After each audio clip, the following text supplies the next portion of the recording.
রাত তখন ১টা থেকে ২টা বাজে, তবুও মানুষের অভাব নেই। হাজার হাজার নারী পুরুষের হাতে মোবাইলের টর্চ অথবা চার্জার লাইট। দূর থেকে দেখলে মনে হবে এ এক আলোর পাহাড়, তবে এটি কোনো পাহাড় নয়, ইটভাটার মাটির ৩টি ঢিবি। রাতের আধারে টর্চের আলোতেই চলছে মাটি খননের কাজ। ভাগ্য বদলের আশায় গভীর রাত থেকে ঘুরে চলেছেন স্বর্ণ পাওয়ার আশায়। দূর দূরান্ত থেকে কেউ এসেছেন সিএনজি অটোরিকশা ভাড়া করে, কেউ বা এসেছেন মোটরসাইকেল নিয়ে।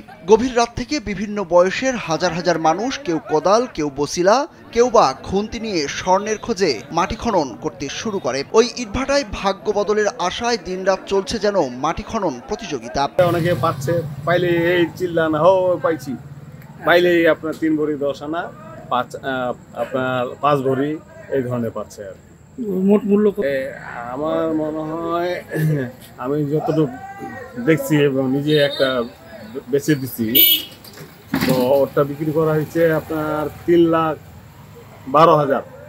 ঠাকুরগাঁয়ের রানীশঙ্কল উপজেলার কাতিহার আরবিবি ইটভাটায় স্বর্ণের খোঁজে এভাবে মাটি খুঁড়ছেন কয়েক হাজার মানুষ। গভীর রাতে ইটভাটায় গিয়ে দেখা যায় ইটভাটাটির 3টি মাটির স্তূপে বিভিন্ন শ্রেণী পেশার মানুষের জটলা। ছোট শাবল নিয়ে আস্তে আস্তে মাটি খনন করে বাছাই করছে বয়স্ক, যুবক, কিশোর কিশোরী সহ বিভিন্ন বয়সী নারী পুরুষ। স্থানীয়রা জানান, গত বেশ কিছুদিন ধরে স্বর্ণের খোঁজে খনন প্রতিযোগিতা চলছে। এরই মধ্যে সোনার মোহর, কানের দুল, আংটি, মূর্তি পেয়েছেন কেউ কেউ। দু একজন স্বর্ণ পাওয়ার বিষয়টি স্বীকার করলেও অনেকেই চুপি চুপি নিয়ে যাচ্ছেন। পরে স্বর্ণকারের দোকানে বিক্রি করতে গেলে বেরিয়ে আসছে আসল খবর। এরপর জানাজানি হলে বিভিন্ন বয়সের নারী পুরুষ কোদাল, বসিলা নিয়ে ওই ভাটায় ভিড় করছেন। তাদের মধ্যে শ্রমিক শ্রেণীর মানুষই বেশি। আশেপাশের বিভিন্ন জেলা উপজেলা থেকেও ছুটে এসেছেন অনেকেই। 10 জনের মতো এখানে আসছি, মনে হয় 10টার সময় আসছি। আসে 2-3 ঘন্টার মতো পরে পাই নাই, কিন্তু অনেকেই পাইছে। সেই চেষ্টায় আসছিলাম, পাওয়ার চেষ্টায় পাই নাই। সো এখন বিনা ফলে যাইতে হইতেছে। কিরকম দেখতে, কিরকম সোনার ঢিকা 50 গ্রাম ওজন হলো। ছোট ঢিকার মতো। তাহলে লোকজন পাচ্ছে না, পালে এত ভিড় কেমন জমবে?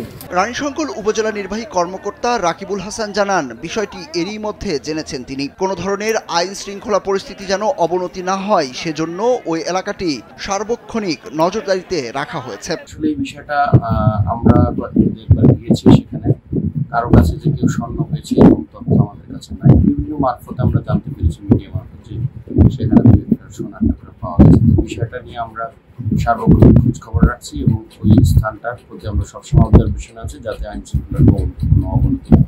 এদিকে স্বর্ণ পাওয়া ওই ইটভাটার আশেপাশে হাজার হাজার মানুষ মোটরসাইকেল, অটোরিকশা, ভ্যান গাড়ি, সিএনজি রেখে স্বর্ণ খুঁজছেন। এসব গাড়ি রাখার জন্য হয়েছে গ্যারেজ, বসেছে অস্থায়ী দোকানও। সব মিলিয়ে এলাকাটি মনে হচ্ছে কোনো বিশাল মেলা। সুরজ আহমেদ, কালবেলা।